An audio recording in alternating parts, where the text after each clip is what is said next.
Oh my God.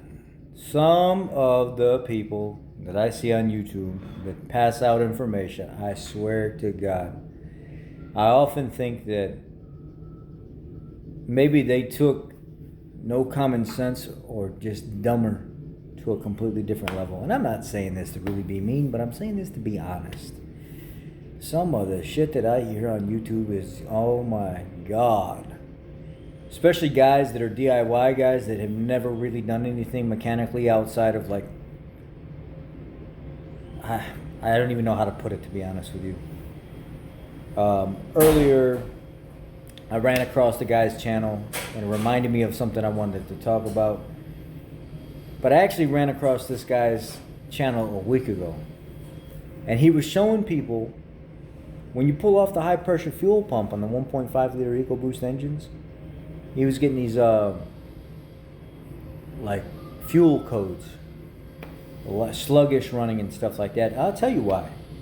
There's that high pressure fuel pump that sits on top of the Ecoboost engines. Even if the low pressure fuel pump goes out in the fuel tank, and it can't feed the high pressure fuel pump up on the engine, so it can take that low pressure and create high pressure for the high pressure fuel injectors. It can create enough suction if that low pressure goes bad to where it can pull some fuel up into that fuel rail and actually act like something else is the problem. Always make sure you have base fuel pressure if you have a fuel related concern. Base fuel pressure is key before anything. Don't go diagnosing a high pressure pump or a fuel injector leak or any of that. Make sure base fuel pressure is good first. That's a rule of thumb. That is a sin to not do that. So this guy says, oh my, it's having some sluggish issues when I'm trying to load it up. I wasn't getting good response, and I had some fuel codes and stuff like that. And he says, see, I took these T27s out of the high pressure fuel pump, which he completely mangled up, and there was no reason for it. You can tell he was trying to use stuff that was not the right tool before he took them out. And then once he took the high pressure fuel pump out, there was a tappet cover underneath that runs off of a cam lobe. It's a little small bucket. And there was a hole in the middle of that bucket.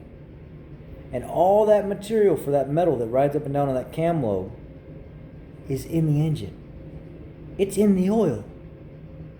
It's inside the motor, in the oil galleys, and the bearings and everything else. And this guy says, oh yeah, all you got to do is just go to the Ford dealer and ask them for a new little $10 tappet cup, slide it back down in there, put your high pressure fuel pump and stuff back in, screw everything back down, and send it on the road, Jack. You'll be all right. Woo-hoo-wee. That you guys know what shavings of metal does to the inside of that motor.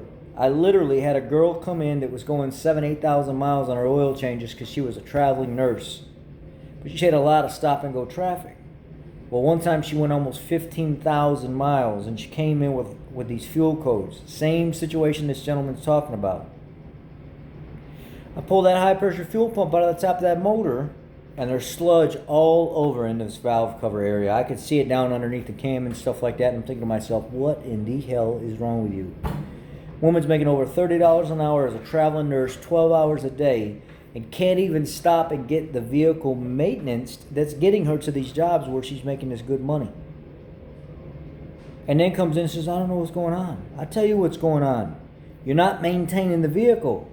I can see all the sludge and stuff down in the bottom of the valve cover area underneath just pulling this high pressure fuel pump out. 2 T27s, pulled the little tappet cup out of there. It was all ground out and missing just like this gentleman.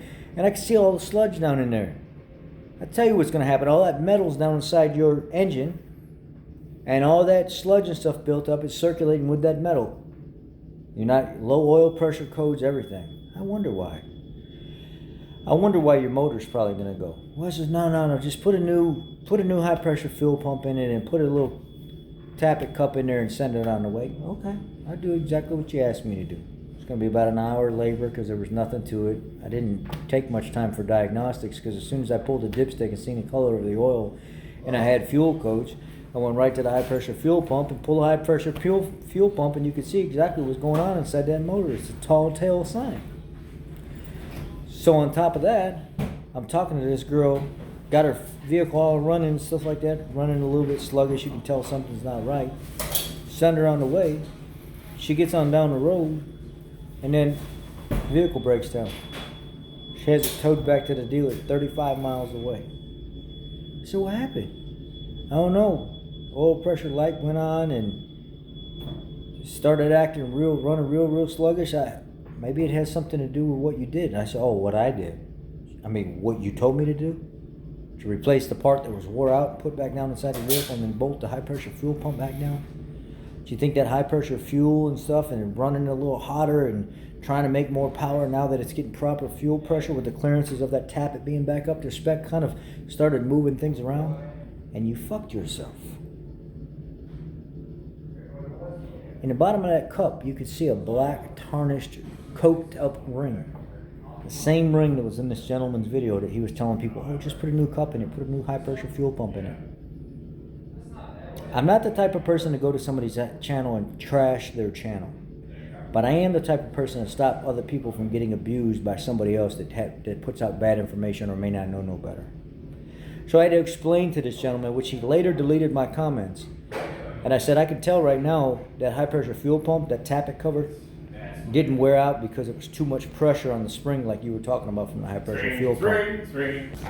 Sorry, but co-workers sometimes like to be little assholes, talk in the background and stuff and try to get their words in my videos. But this guy was telling these people to just go ahead and put a new cover in, put a new high pressure fuel pump, send it on down the road. So I said, wait a second, sir. I'm just going to be straight with you. I'm a Ford technician. I'm pulling one of these engines apart right now. I have one of these, you guys see in my videos, I have one of these engines in my damn stalls almost weekly pulling these motors apart. I mean, for God's sake, if anybody knows about this motor, it's me. I'm not saying other people don't experience the same thing, but you guys see the videos I put out of these motors. I'm talking about them and rebuilding them all the fucking time. So I can tell you what happened to that motor. You didn't service that engine properly.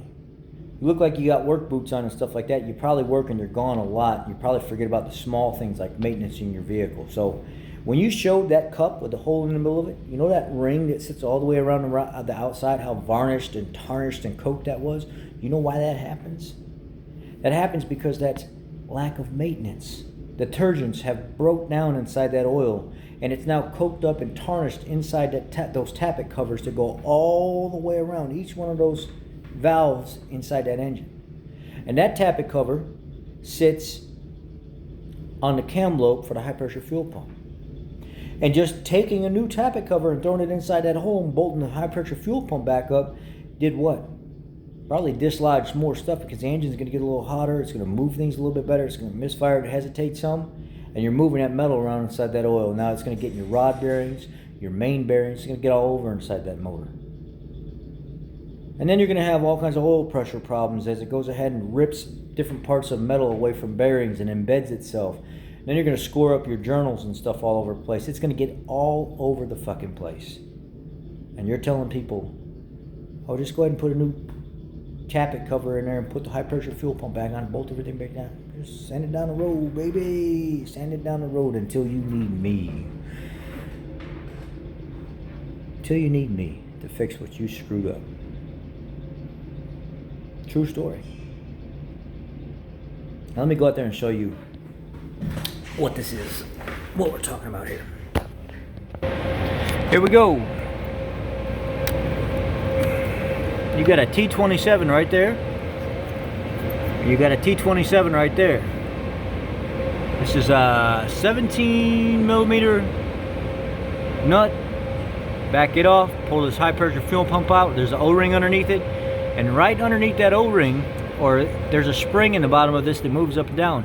And it's driven off of a cam lobe that's down in the bottom of this. And that cup pushes on that spring assembly, because the spring assembly in the bottom of this pump sits down inside that cup and it moves up and down with that cam lobe. That's how it creates the high pressure fuel.